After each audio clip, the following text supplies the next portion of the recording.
ఆంధ్రప్రదేశ్ గడ్డ మీద విరబూసి తెలుగుదేశం జెండాను ఎగరేసి చంద్రన్నకి జై కొట్టను చూడు మన బీసీ.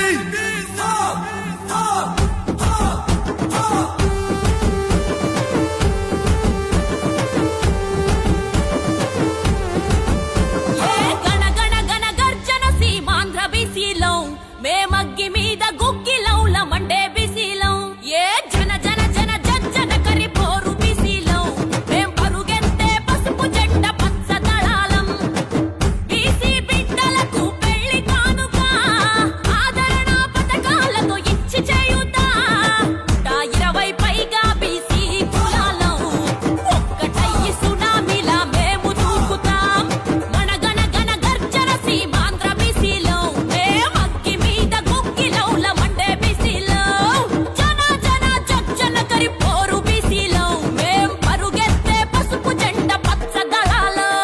తెలుగుదేశం పార్టీ అంటే బీసీలను కడుపులో పెట్టుకొని చూసుకునే పార్టీ. బడుగు బలహీన వర్గాలకు అసలు సిద్ధమైన రాజకీయ వేదిక తెలుగుదేశం పార్టీ. అందుకనే ఈ పార్టీలో బీసీలు, దళితులు, మైనార్టీలు వీళ్ళందరూ కూడా చాలా గౌరవంగా ఉంటారు. తెలుగుదేశం పార్టీలో ఈరోజు నంబర్ 2 పొజిషన్ లో ఎవరున్నారంటే యనమల రామకృష్ణుడు యాదవ్ ఉన్నారు. అవునా కాదా? చంద్రబాబు నాయుడు గారి తర్వాత పార్టీకి పెద్ద దిక్కు ఎవరంటే యనమల రామకృష్ణుడు గారు. ఈ యాదవులకు తెలుగుదేశం పార్టీ అంత గొప్ప స్థానం ఇచ్చింది. మరి జగన్మోహన్ రెడ్డి ముఖ్యమంత్రిగా ఉన్నాడు. ఈరోజు ఎవరుంటారు ఆయన పక్కన? ఒక పక్క మంత్రి పెద్దిరెడ్డి రామచంద్రారెడ్డి ఉంటాడు, ఇంకో పక్క సజ్జల రామకృష్ణారెడ్డి ఉంటారు. ఎడమేమో వాళ్ళు, కుడేమో వీళ్ళు, ఇంకా వెనక ముందు మిగిలితే విజయసాయి రెడ్డి, వైవి సుబ్బారెడ్డి ఆక్రమిస్తారు తప్ప చుట్టుపక్కల ఎదుగుదామంటే ఒక టీసీ కనపడ్డు. అవునా కాదా? ఏ పార్టీ ఎవరిది అనే దానికి ఇంతకంటే పెద్ద ఉదాహరణ ఏం కావాలా?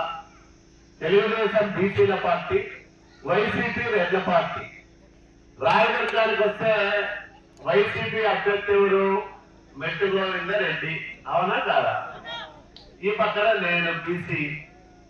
ఇక్కడ కూడా అంతే కదా.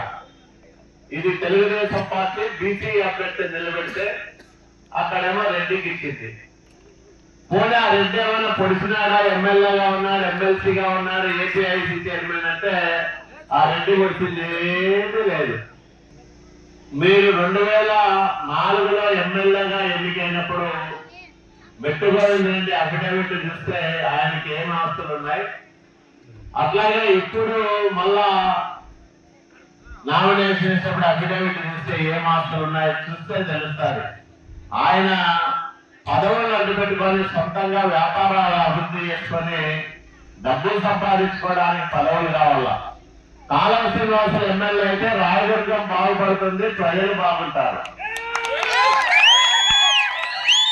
మెట్టుగోవింద రెడ్డి ఎమ్మెల్యే అయితే మెట్టుగోవింద రెడ్డి బాగుంటారు, ఆయన వ్యాపారం బాగుంటారు.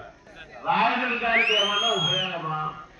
రాయదుర్గం ప్రజలకు అతను ఏమన్నా చేయగలరా? ఏమీ చేయలేదు. ఈ రాష్ట్రానికి చంద్రబాబు నాయుడు గారు అవసరం ఎంతుందో రాయదుర్గానికి నా అవసరం కూడా ఉంది. నేను రాయదుర్గం రాకముందు, వచ్చిన తర్వాత అనే విధంగా రాయదుర్గాన్ని అభివృద్ధి చేశా. గుమ్మగడ్డ నుంచి చాలా మంది వచ్చారు. అక్కడ వలసలు పోతా ఉంటారు బెంగళూరుకి, మైసూరుకి అంతా కూడా. బైరవాణి తిప్ప ప్రాజెక్టుకు కృష్ణా జలాలు తీసుకురావాలని 968 కోట్ల రూపాయల నిధులు తీసుకొచ్చాను. మళ్ళా నేను వచ్చిన తర్వాత ఆ కార్యక్రమం చేస్తా. గుమ్మగట్ట రోడ్డు బ్రహ్మాండంగా డబల్ రోడ్డు చేస్తాం. ఆ పక్క చెట్లు నాటి అవి రోజు ఆ రోడ్లో పోతాంటే ఇదేదో కర్ణాటకలో బెంగళూరు పోయినట్టుంటారు. అంత బ్రహ్మాండంగా రోడ్డు అభివృద్ధి చేశాం. అదే కాదు, నేను రాయదుర్గం ఎమ్మెల్యేగా వచ్చినప్పుడు రాయదుర్గం చుట్టుపక్కల పోయే 5 రోడ్లు, ఇటు మొలకాల్మూరు కానీ, ఇటు గుమ్మగట్ట కానీ, అటు బల్లారు కానీ, ఇటు కనేకల్లు కానీ, ఇటు అనంతపురం కానీ అన్ని రోడ్లు అధ్వానంగా ఉండేవి. నేను వచ్చిన తర్వాత అన్ని రోడ్లను కొత్తగా నిర్మించా, బ్రహ్మాండంగా వెడల్పు చేశా, మంచి రోడ్లుగా తీర్చిదిద్దా. హాస్పిటల్ని అభివృద్ధి చేశారు. అట్లాగే ఎక్కువ మంది బీసీలు ఉన్నారు. గుమ్మగట్టలోనే బీసీ బాలికలకు 24 కోట్ల రూపాయలు శాంక్షన్ చేయించి ఒక ఆశ్రమ పాఠశాల స్కూల్ పెట్టించారు. ఇట్లా బీసీల కోసం అనేక కార్యక్రమాలు, బీసీ లోన్లు ఇచ్చాం మనం. మరి ఈరోజు ఏం చేస్తా ఉన్నారు వీళ్ళు? ఒక్కటంటే ఒక్క పని చేయడం లేదు.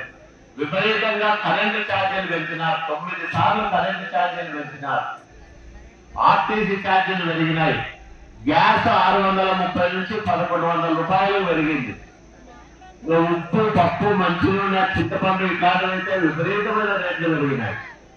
ఏది కొనేదట్లుగా లేదు, ఏది తినేదట్లుగా కూడా లేదు. మరి ఈ రకంగా ఒక అధ్వానమైన పరిపాలన, ఒక అరాచకమైన పరిపాలన చేస్తా ఉంటే జగన్మోహన్ రెడ్డిని అర్జెంటుగా ఇంటికి పంపిస్తే తప్ప ఈ రాష్ట్రం బాగుపడదు. రాయదుర్గం నియోజకవర్గం బాగుపడాలంటే, ప్రజలందరూ బాగుండాలంటే సైకిల్ గుర్తుకే ఓటెయ్యండి. కాలవ సీనన్ననే గెలిపించండి.